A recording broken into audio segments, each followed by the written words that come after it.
Looking at the box score, one team dominated. 14 shots, 7 corners, 87% pass accuracy. But the labels tell a different story. Team A is France.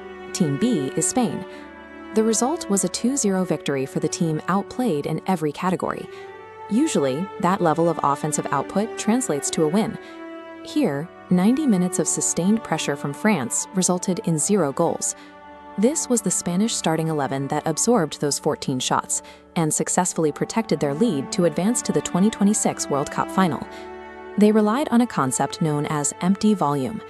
In top-tier football, surface-level statistics often mask a deliberate tactical trap set by the defending team.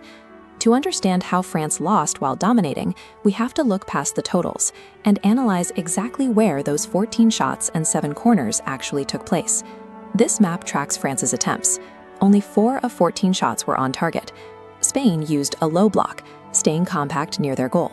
This forced France to take low-percentage shots from extreme edges, minimizing the goal angle.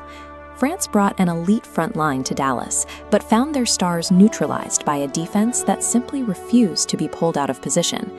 The set-piece data is even more lopsided. France earned 7 corner kicks, while Spain managed just 1. Yet none of those 7 corners turned into a scoring chance.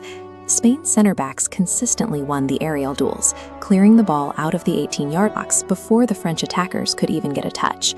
When a defense is this disciplined, offensive volume becomes a deceptive metric. France was expending immense energy to create chances that Spain was perfectly happy to concede. The midfield battle followed a similar pattern. France finished with a high pass accuracy, but those connections were largely stuck in their own half, away from the Spanish goal. Spain, meanwhile, maintained 51% possession and completed nearly 500 passes. They used a rhythm of short, rapid passing to keep the ball moving. This wasn't just to find a gap in the defense, it was a way to control the tempo of the game itself. By keeping the ball in a tight cycle, Spain essentially pinned the French squad back and prevented them from launching a high press. In this context, passing volume acts as a shield. It keeps the opponent reacting to your movement, starving them of the momentum they need to build a consistent attack. The most telling stat of the night is Spain's conversion rate. They only managed 2 shots on target the entire match, and both of them went in. The first came in the 22nd minute. After a French defensive error in the box, Mikel Oyarzabal stepped up to the spot and converted a penalty to put Spain ahead early. In the second half, France pushed more players forward, trying to adjust their nines and find an equalizer. But as France committed to the attack, they left open exactly the kind of space Spain needed for a counteroffensive. In the 58th minute, that space was exploited.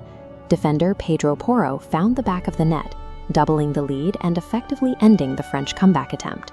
This match showed that having the ball more often, or shooting more frequently, is secondary to efficiency. Spain waited for high-value openings, turning 2 clear opportunities into a 2-goal lead. Maintaining that level of tactical rigidity is difficult, especially under the lights of a World Cup semi-final in front of a capacity crowd. For France, it's a departure after a tournament that looked dominant on the stat sheet. For Spain, it's a ticket to the final as the team to beat. This result brings us back to the original question. How does a team with 14 shots and 7 corners fail to score? The answer is that attacking volume is meaningless without final third penetration. Spain allowed the shots, but they denied the space where goals actually happen. World Cups are won by the teams that make their few chances count. On the biggest stage in football, quality consistently silences quantity.